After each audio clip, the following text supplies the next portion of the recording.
You stand amidst the thundering chaos of a freshly sacked city, the acrid smoke of burning homes clawing at your throat, mingling with the metallic tang of spilled blood that soaks the earth beneath your trembling feet. Horses snort and stamp around you, their sweat-slicked hides reeking of exertion and violence, as Mongol warriors, their faces smeared with grime and triumph, drag women like you into the flickering firelight, their rough hands tearing at clothing with brutal efficiency, forcing immediate, public violations that echo with cries of despair and the guttural laughs of conquerors. The air thickens with the stench of fierce sweat and forced intimacy, bodies colliding in raw, animalistic dominance, while the warrior's eyes gleam with the unbridled lust of victory, revealing the shocking truth that for these horse lords, conquest extended far beyond land and gold, into the very flesh of the defeated. In the vast steppes where Genghis Khan forged his empire from the blood and bones of rivals, these scenes of carnal domination were not aberrations, but integral to the Mongol way of life, a tapestry of sexual practices that blended nomadic necessity with the horrors of imperial expansion, practices that have been sanitized in mainstream histories, yet pulse with visceral brutality when uncovered. The Mongol horse warriors, those relentless riders who swept across Asia like a storm of arrows, viewed sexuality not as a private affair, but as a tool of power, inheritance, and genetic proliferation. Their customs shocking in their frankness and ferocity, from the abduction of brides to the systematic rape of conquered populations, all woven into the fabric of their nomadic existence. Before delving deeper into these forgotten rituals of desire and domination that shaped one of history's greatest empires, if you enjoy learning about the hidden truths of history, consider hitting that like button and subscribing for more content like this. And please comment below to let me know where you're listening from. I find it incredible that we're exploring these ancient stories together from different parts of the world, connected across time and space by our shared curiosity about the past. The Mongol Empire under Genghis Khan and his successors emerged from the harsh Mongolian steppes, where survival demanded mobility, resilience, and a pragmatic approach to human relations, including sexuality, which was governed by customs that prioritized clan alliances, population growth, and the spoils of war over individual consent or romantic ideals. Historical accounts, drawn from Persian chroniclers like Rashid al-Din and Chinese records in the Yuan dynasty annals, reveal that Mongol warriors practiced polygamy on a grand scale, with powerful khans amassing harems of hundreds of women, selected not merely for beauty, but for political leverage, as marrying or bedding the daughters and wives of defeated enemies solidified conquests and integrated subjugated tribes into the Mongol fold. Genghis Khan himself, born Temujin around 1162, exemplified this by taking multiple wives early in life, including his primary consort Borte, who was abducted and possibly impregnated by rivals before her rescue, an event that underscored the precarious nature of female autonomy in this society, yet did not diminish her status, as Mongol customs placed less emphasis on virginity than on loyalty and fertility. Delving into the shocking abduction practices that formed the bedrock of Mongol marital customs, warriors often staged ritual kidnappings of brides from other clans, a tradition rooted in exogamy to prevent inbreeding and foster alliances, but executed with a violence that blurred the line between ceremony and assault, as young women were seized from their families' jairs amid screams and mock pursuits on horseback, their captors binding them with rawhide thongs and carrying them off to consummate the union in remote pastures under the vast sky. Contemporary observer accounts, such as those from the Franciscan friar William of Rubruck, who traveled to the Mongol court in the 1250s, describe how these abductions were not always consensual, with women resisting fiercely only to be subdued through force, their bodies marked by bruises and bites as badges of submission, while the groom's family celebrated with feasts of fermented mare's milk and roasted mutton, oblivious to the bride's trauma. This practice escalated during warfare, where victorious horsemen claimed enemy women as war booty, ranking them by attractiveness in grim parades before the Khan, the most desirable entering his personal harem, while others were distributed among the ranks, their fates sealed in tents reeking of horse sweat and unwashed furs, where multiple warriors might share a single captive in successive acts of possession that left physical scars and psychological devastation. Escalating further into the realm of harems and concubinage, Genghis Khan's sexual veracity became legendary, with genetic studies from 2003 revealing that approximately 16 million men alive today carry his Y chromosome, a testament to his prolific unions that extended beyond his 6 official wives to an estimated 500 concubines. Drawn from the ranks of conquered peoples across Asia, their diverse ethnicities, Tangut, Khitan, Persian, and more, ensuring a genetic mosaic that bolstered the empire's resilience. Persian historian Javani, in his History of the World Conqueror, recounts how after the fall of the Khwarezmian Empire in 1220, Genghis ordered the systematic collection of virgins from the defeated cities, their terrified forms herded like livestock into imperial camps where they were examined for imperfections. The chosen ones bathed in milk and scented with herbs before being presented to the Khan in nocturnal rituals that blended imperial pomp with raw carnality, their bodies yielding under the weight of a man whose conquests had already claimed millions of lives. These women, often mere teenagers torn from their families, endured repeated violations that resulted in pregnancies, their offspring raised as loyal Mongols. Yet the psychological toll manifested in whispered tales of suicide and madness, as some concubines poisoned themselves with hidden vials of arsenic rather than face another night of enforced intimacy. The brutality intensified in the context of warfare, where Mongol horse warriors employed rape as a deliberate weapon of terror and humiliation, not merely an opportunistic crime, but a strategic tool to break enemy morale and assert dominance, as seen in the horrific campaign against the Oirat tribe in 1207, where Genghis commanded the public rape of 4,000 young girls by his soldiers, their families forced to witness the ordeal under threat of death, the air filled with the girls' agonized screams and the rhythmic grunts of the assailants, culminating in the deaths of 2 victims from internal hemorrhaging amid the blood-soaked ground. Chinese Chronicle from the Secret History of the Mongols, compiled around 1240, details similar atrocities during the sieges of Zhongdu in 1215, where after breaching the walls, warriors rampaged through the streets, dragging women from hiding places and subjecting them to gang rapes in public squares, their bodies left exposed and broken as warnings to survivors,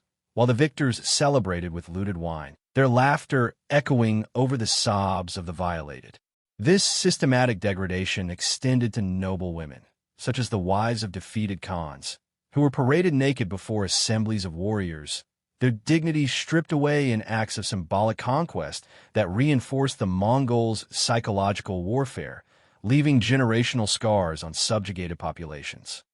Beyond the battlefield, Mongol sexual customs included Levirate marriage, a taboo practice in many cultures where a widow was obligated to wed her deceased husband's brother or son, ensuring clan continuity, but often resulting in coerced unions that ignored age disparities or personal desires, as evidenced by the case of Sorgatani Beki, Genghis's daughter-in-law, who navigated this system astutely after her husband's death, but represented the exception, while lesser women faced unions with much younger or older relatives, their bodies commodified for inheritance purposes and ceremonies that involved ritual bedding witnessed by elders to confirm consummation. European envoys like Plano Carpini, reporting to the Pope in 1246, expressed horror at these arrangements, describing how widows were passed among kin like inherited property, their previous marital experiences disregarded in favor of producing heirs,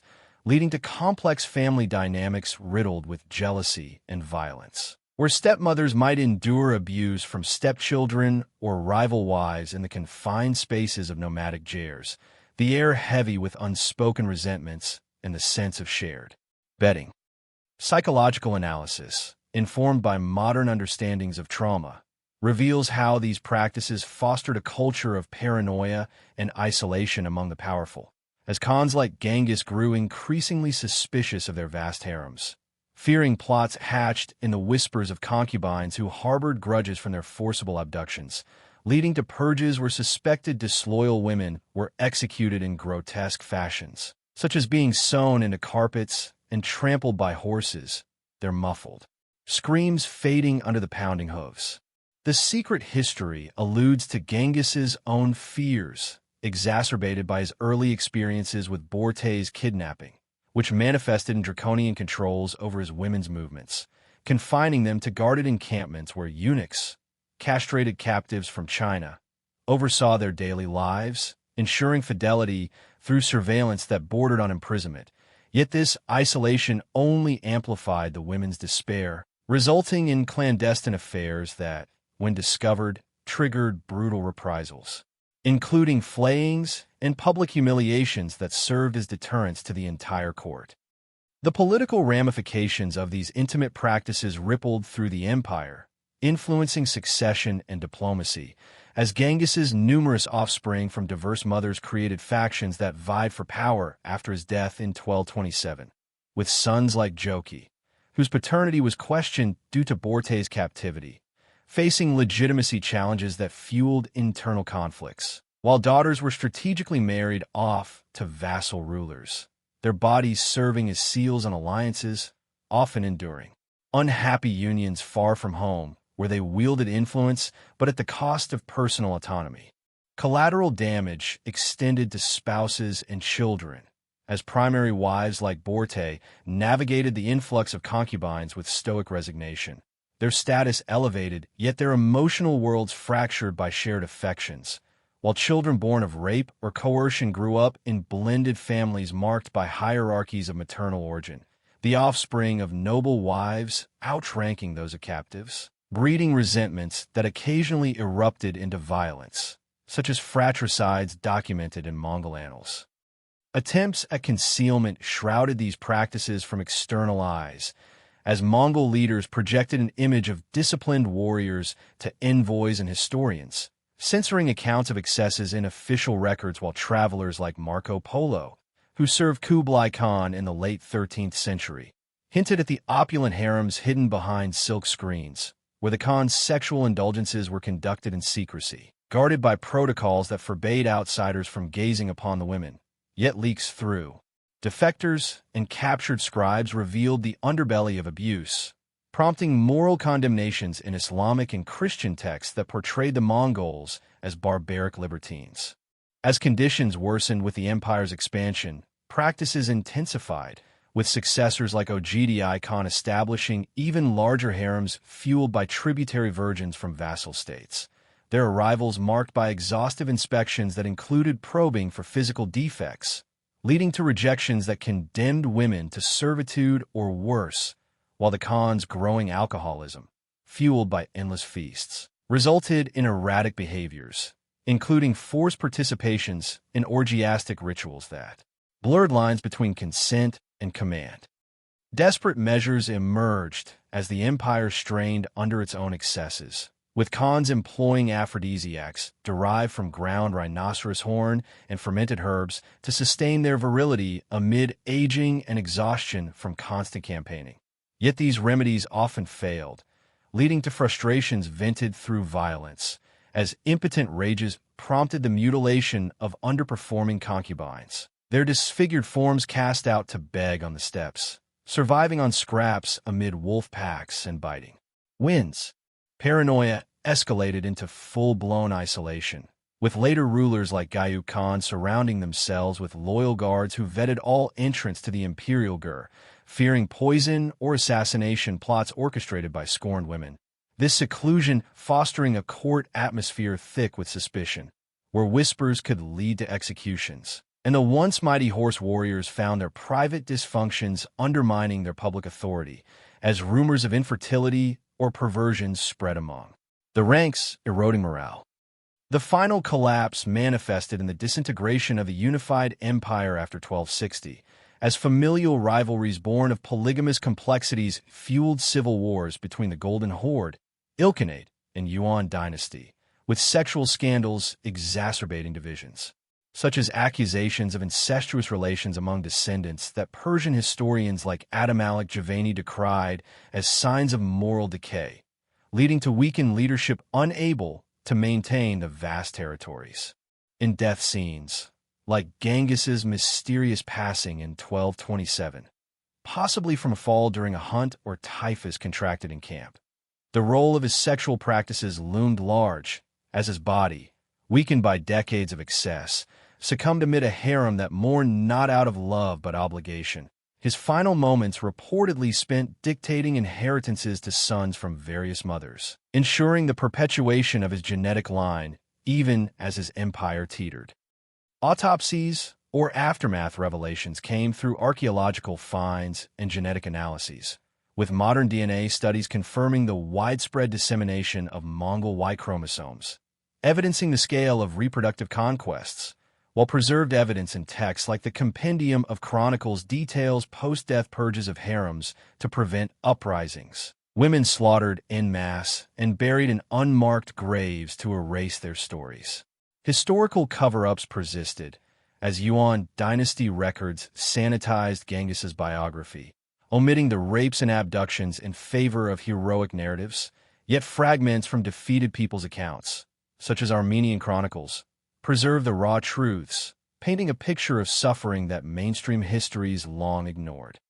Returning to that sacked city where you stood, now armed with the knowledge of the Mongol horse warriors' shocking sexual practices, the smoke and screams take on a deeper horror, revealing how public triumphs masked private atrocities that shaped empires yet destroyed lives, connecting past brutalities to broader themes of power's corrupting influence on humanity, where the mighty's desires inflicted enduring wounds on the vulnerable. In contemporary times, echoes persist in conflicts where sexual violence serves as a weapon, reminding us that the dynamics of domination and degradation transcend eras, urging reflection on how hidden truths, once unveiled, demand accountability. The final haunting image lingers, a lone steppe wind whispering over forgotten graves, carrying the silenced cries of countless women whose bodies built an empire that ultimately crumbled under the weight of its own excesses.